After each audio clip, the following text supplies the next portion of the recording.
went to war against the Persians, they thought their men had lost the war, and they became very practical and took up with the enemy. And when their men came back from war, they were not happy about that decision. And they punished these women by having them hold up these lintels. That's why these women look so somber. If you go to Greece, and sometimes even in Turkey and other parts of that region, you may notice that instead of Corinthian columns, you'll see these caryatids like this, holding up structures, just designed to give the reminder that they shouldn't have taken up with the enemy and should have stuck by their men. It happens. Now, these seats, there are 50 of these theater seats. You know the seats I didn't invite you to sit in, so we really aren't fully breaking the rules.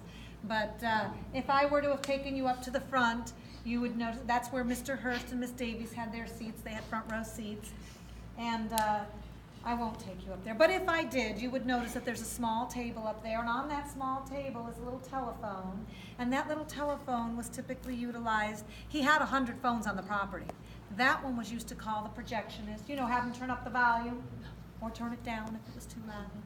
He would have him change the movie altogether if he didn't like the feature that was being played. What do you think he would typically change it to?